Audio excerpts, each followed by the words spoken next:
देखिए, प्रयागराज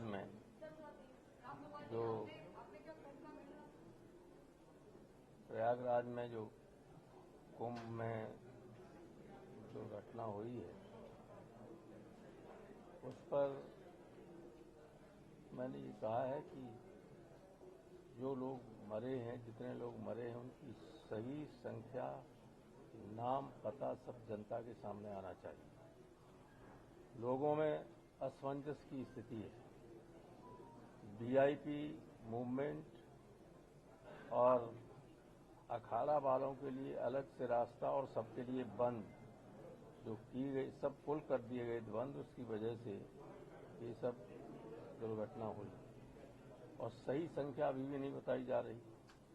और दूसरे, किसी भी धर्म ग्रंथ में कहीं भी महाकुंभ का नाम नहीं। कुंभ है, महाकुंभ नहीं। आप लोग देख लेना वेद पुराणों को, उसको महाकुंभ कर दिया गया। अमृत स्नान का नाम पहली बार आप लोगों ने सुना हो। गंगा में स्नान जो करते हैं वो कल अमृत स्नान था। अमृत स्नान कराने जा रहे थे तो अमर कर दिया, हमेशा के लिए लोगों को मार दिया। ये बहुत ही गंभीर बात है। बहुत बड़ी कमी और अव्यवस्था के कारण ये सब हुआ और संख्या को छिपाया जा रहा है। अभी तक सही संख्या नहीं बताई गई है।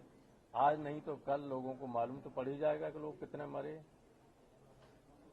तो इस पर अभी किसी देश के ऊपर के स्तर से, बड़े लोगों की तरफ से कोई शोक और संवेदना भी नहीं व्यक्त की। एक बात तो ये। दूसरे, बेरोजगारी, महंगाई, आरक्षण खत्म करने जैसी बातें, इन सारी चीजों पर ये मुद्दे उठाए गए हैं। संसद में बोलने का मौका मिलेगा या नहीं चलेगा, संसद में का सदन चलेगा भी कि नहीं चलेगा ठीक तरीके से, ये मामले भी उठे। और मैंने ये भी कहा कि कमेटियों के बारे में बड़ा अच्छी ओपिनियन हमेशा थी कि वो सर्वसम्मति से हमेशा फैसले लेती थी और कभी कोई विवाद नहीं होता।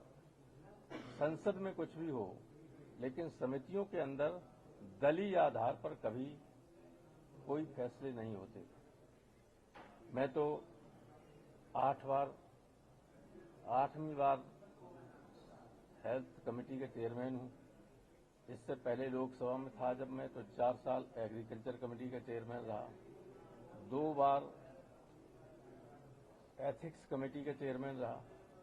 कभी एक बार भी ऐसा अवसर नहीं आया किसी कमेटी में कि कोई विवाद हुआ हो या किसी ने नोट ऑफ डिसेंट दिया।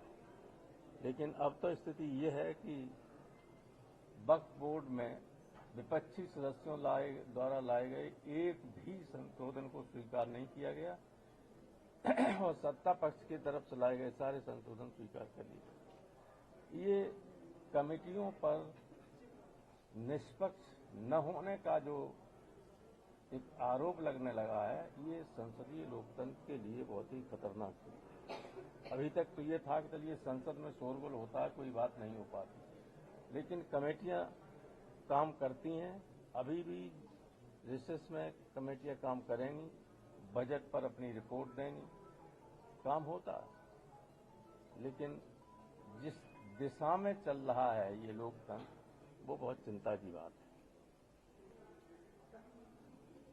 गोपाल जी, आप उत्तर प्रदेश से आते हैं, माननीय राजनाथ जी भी उत्तर प्रदेश से आते हैं। जब आपने उनके ऊपर सवाल उठाया तो राजनाथ जी ने कोई उत्तर दिया आपको?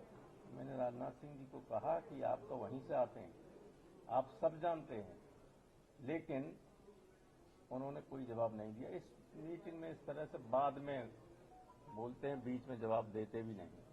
इसलिए ये इस तरह का कोई आरोप प्रत्यारोप वाली बात नहीं। आपने कहा कि इस विषय पर डिस्कशन होना चाहिए कुंभ वाले मामले पर। इस पर तो मांगा ही सबसे पहले ही मैंने यही शुरू किया। इसलिए डिस्कशन जरूरी है कि देश में बहुत जगह ये होते हैं, तो उसकी कोई ऐसी व्यवस्था तो पुख्ता होनी चाहिए। अभी ये था कि आपने सोशल मीडिया पे देखा होगा कि टीवी, आपके चैनल तो दिखाते नहीं सही चीज, बुरा मत मानना कि जज साहब खड़े हुए, नहीं पुलिस वाले जाने दे रहे हैं। बीजेपी की झंडा लगी हुई गाड़ी आई, चली गई, तो वहां झगड़ा हो गया। उसने कहा कि जब हमारे जज साहब खड़े हुए हैं, उन्हें जाने नहीं दे रहे, बीजेपी की झंडा लगी हुई गाड़ी जा रही है, उसको कोई रोक नहीं। इसीलिए तो ये सब हुआ है। अगर इसकी जांच हो जाए तो बड़े बड़े लोग फंस जाएंगे। गोपाल जी, बार वक्फ बिल भी सरकार लेके आ रही है, क्योंकि अब जेपीसी ने रिपोर्ट अपनी सबमिट कर दी है, इस पे क्या कहना है आपका? वो रिपोर्ट जो है, वक्त पर जो रिपोर्ट है, वो कमेटी की रिपोर्ट नहीं है, वो एक पार्टी की रिपोर्ट है।